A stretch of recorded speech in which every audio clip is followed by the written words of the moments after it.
Il est 19 h, bonsoir à tous, bienvenue dans cette édition spéciale consacrée au premier gros incendie de l'été. Ce soir encore, la forêt brûle, toujours en Gironde. Ce sont maintenant 2700 hectares de prairies et de pins partis en fumée.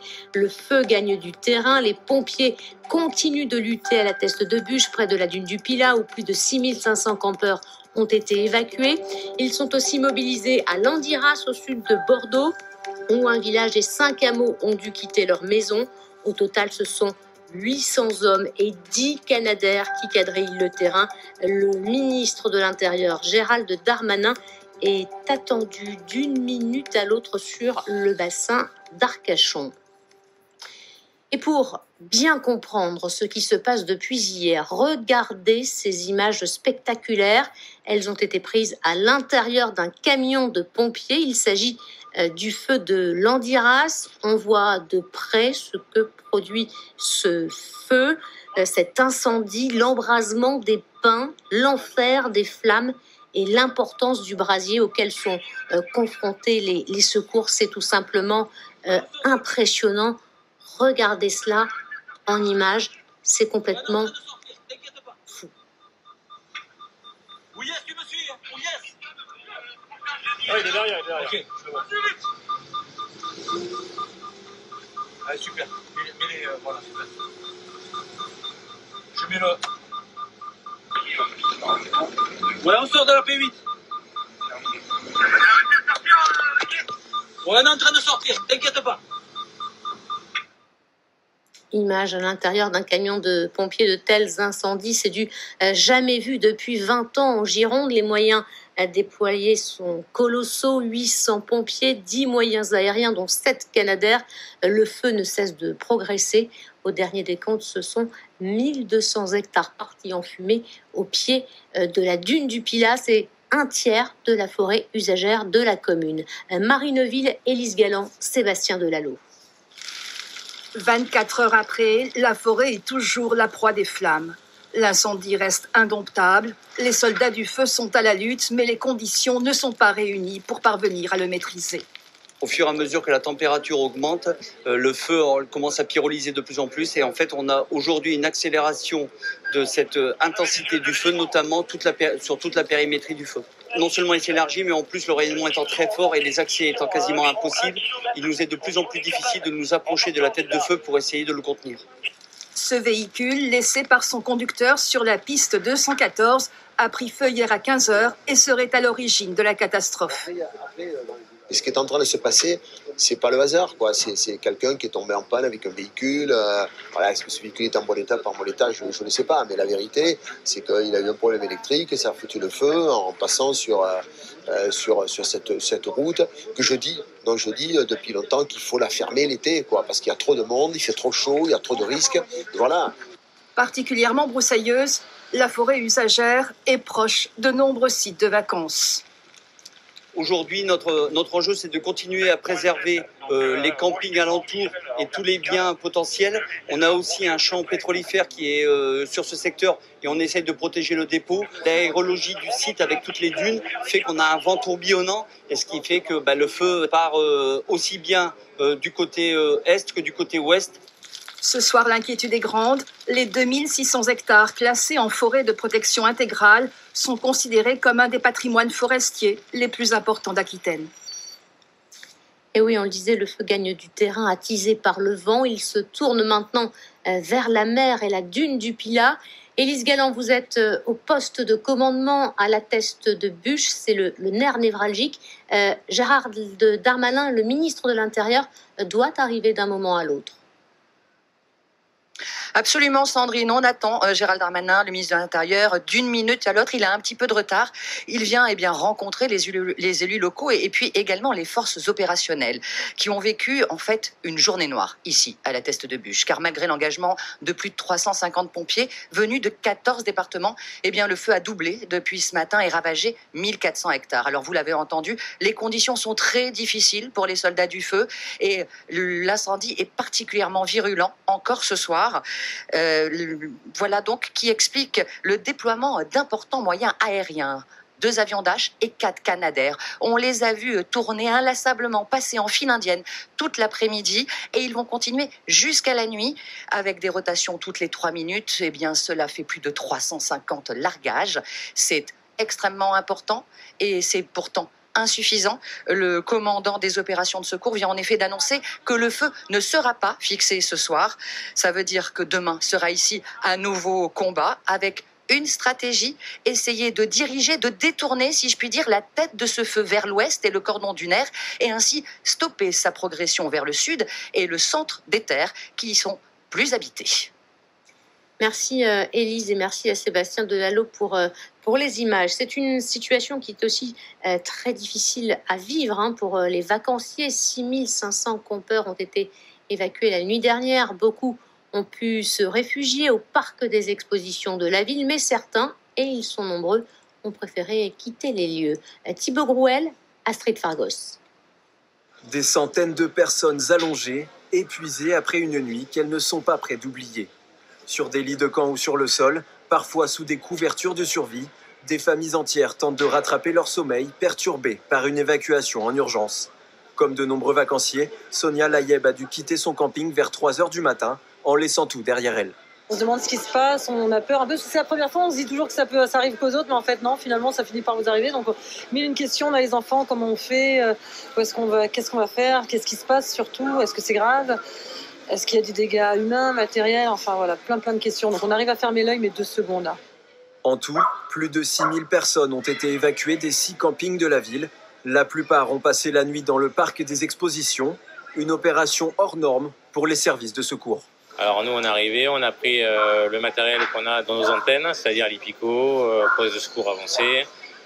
Et on est venu aussi avec les ambulances en cas de problème, des évacuations, des problèmes, pour pallier au manque des pompiers, amener les personnes, si besoin, à l'hôpital. Des soins à la restauration, tout est mis en place pour répondre aux besoins des vacanciers. Même les maîtres nageurs sauveteurs ont quitté le sable des plages pour le béton du parc des expositions. Une quinzaine d'entre eux sont réquisitionnés pour distribuer les repas et occuper les enfants. On fait principalement de l'animation pour les jeunes. Ouais, on les amuse pour faire passer le temps.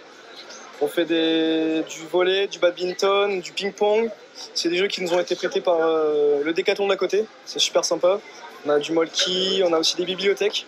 Ils sont là pour s'amuser et au final ils se retrouvent dans un hangar. Mais bon, on les amuse, on fait notre possible. Ce soir, le parc des expositions et un gymnase restent ouverts. Environ 1500 personnes s'apprêtent à y passer une deuxième nuit. Et au total, ce sont 5 campings qui ont été évacués au nom du principe de précaution. Franck Couder, vous êtes le directeur du camping Les Flots Bleus. Vos équipes ont demandé à 600 vacanciers, je crois, de quitter les lieux la nuit dernière. Aujourd'hui, il reste qui dans le camping ? Ah oui, il ne reste plus personne. Nous, on est resté jusqu'à 13h30. Et la police est venue nous demander d'évacuer parce que les fumées commençaient à arriver sur nos campings. Donc, on est nous aussi maintenant au gymnase. J'aimerais vous demander tout simplement votre réaction. Est-ce que vous avez déjà connu pareille situation ?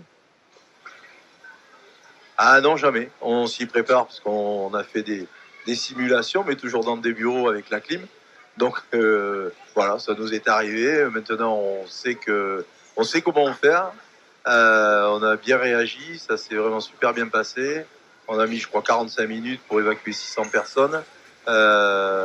Donc, on est assez satisfait.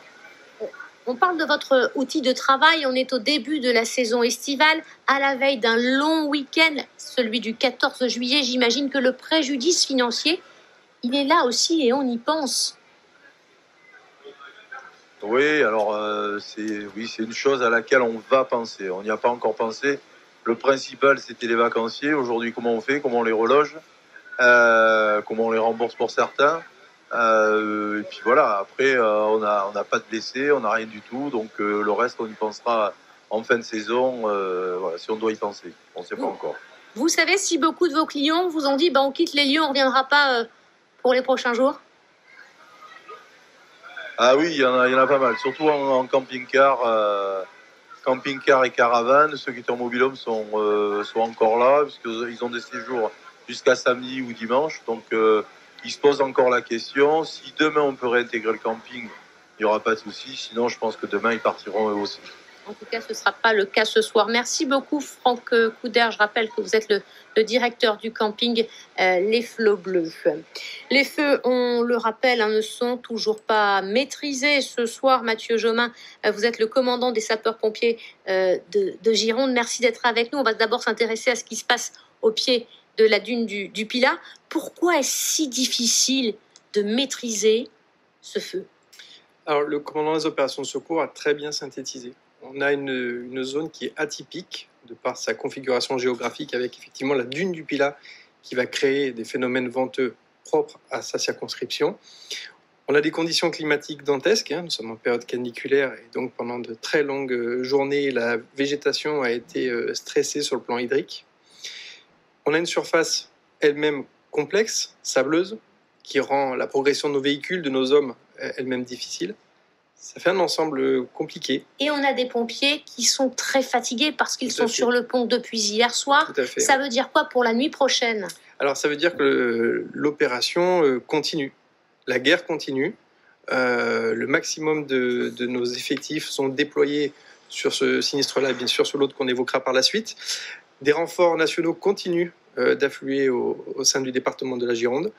Donc ça va être une nuit compliquée avec effectivement des personnels fatigués. À la torche? À la torche, sous une chaleur permanente, la température va faiblement baisser et dans des conditions là aussi compliquées, donc nous serons très vigilants. Merci, commandant. Restez avec nous parce que maintenant, je voudrais qu'on s'intéresse justement à l'Andiras, dont on parlait au début de ce journal. Là encore, les pompiers aidés par les moyens aériens luttent sans relâche. Le feu a aussi gagné du terrain dans ce secteur. Aujourd'hui, 1500 hectares détruits.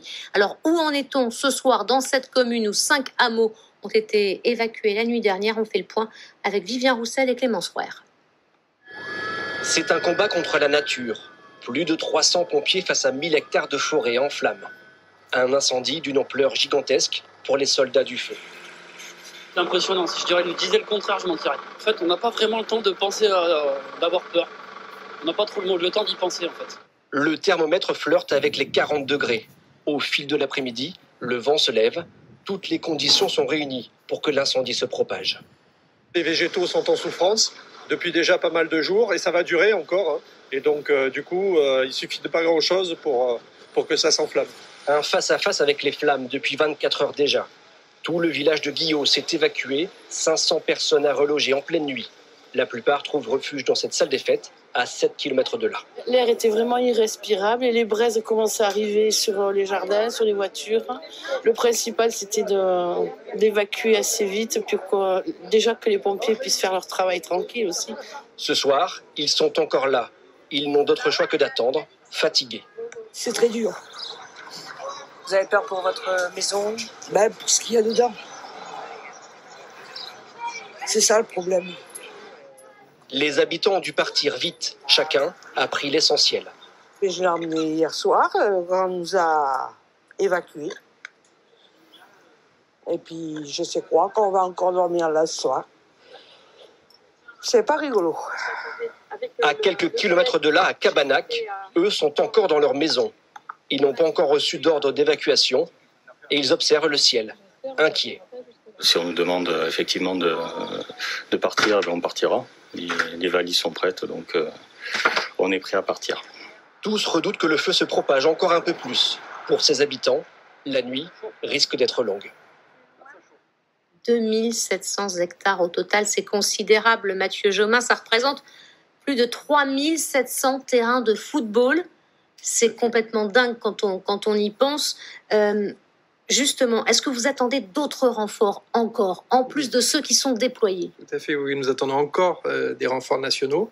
Au moment où je vous parle de nouvelles colonnes, l'ensemble de camions de lutte, feux de forêt arrivent, des éléments, des unités d'instruction et d'intervention de la sécurité civile, donc les formations militaires sont également projetées sur nos zones d'intervention. Ce qui est exceptionnel, c'est effectivement ces deux superficies, mais c'est surtout la concomitance de ces deux foyers. Avec des moyens aériens très très importants, on parle de la moitié de la flotte nationale, c'est vrai? Oui, c'est exactement ça. La moitié de la flotte nationale a été engagée avec un emploi massif sur la teste de bûche sur une partie de la journée, un redéploiement par la suite, parce que nous avons 2 sinistres qui sont totalement anarchiques. Mathieu Jomain, on le disait, vos hommes sont fatigués. Quels conseils donneriez-vous ce soir à ceux qui nous regardent? Alors, les conseils élémentaires de bon sens, à commencer par suivre scrupuleusement les recommandations édictées par la préfecture. Nous sommes passés en niveau de vigilance orange, donc il y a une série de mesures prises et j'invite tous nos concitoyens à les suivre scrupuleusement. Une dame l'a dit très simplement, elle a parfaitement résumé la situation, il faut faciliter nos actions, faciliter l'acheminement des véhicules. Donc, suivre les recommandations, ne pas se rendre sur les zones d'intervention pour y faire des prises de vue ou pour tenter de récupérer certains biens. Il faut laisser passer les services de secours et les laisser travailler. Merci, c'est très important. Mathieu Jomain, commandant des sapeurs-pompiers du SDIS de Gironde. Merci à vous. On parlait justement de l'Andiras il y a un instant. On va justement y retourner pour faire un dernier point avec Vivien Roussel et Clémence Roer. Vivien, est-ce que ça va mieux ou pas ce soir ? Malheureusement non, les nouvelles ne sont pas bonnes. Certains quartiers de Cabanac, c'est tout à côté, ont été évacués en toute fin de journée. Et on l'a dit, le village de Guillos est aussi vidé de ses habitants. Et les pompiers sont vigilants, une énorme fumée envahit le ciel et le feu se propage encore. On est passé de 1000 hectares partis en fumée cet après-midi à 1500 actuellement. Et les autorités redoutent, craignent 2000 hectares de forêt calcinée avant la tombée de la nuit. Alors pour contrer cela, 3 Canadair et plus de 350 pompiers font face aux flammes. Des soldats du feu des départements alentours prêtent main forte à leurs collègues girondins. Une solidarité bienvenue et nécessaire pour venir à bout de cet immense incendie. Merci Vivien Roussel et Clémence Roer. Donc en direct à l'Andiras où on l'a dit, le feu a là aussi progressé aujourd'hui puisqu'on a 1500 hectares de détruits. Pareil, même chose du côté de la Teste de Bûche au pied de la dune du Pilat. C'est 1300 hectares qui sont partis en fumée avec un feu qui progresse et qui va maintenant en direction de la mer. Les pompiers sont évidemment mobilisés. 800 pompiers, des moyens aériens considérables, 10 avions, dont 7 Canadair et des renforts qui vont venir de l'extérieur, d'abord de toute la Nouvelle-Aquitaine et puis d'autres départements en France. Je vous rappelle que ces moyens aériens représentent la moitié de la flotte nationale. C'est dire si ces incendies que l'on n'avait pas connus en Gironde depuis 20 ans sont évidemment très très importants. C'est un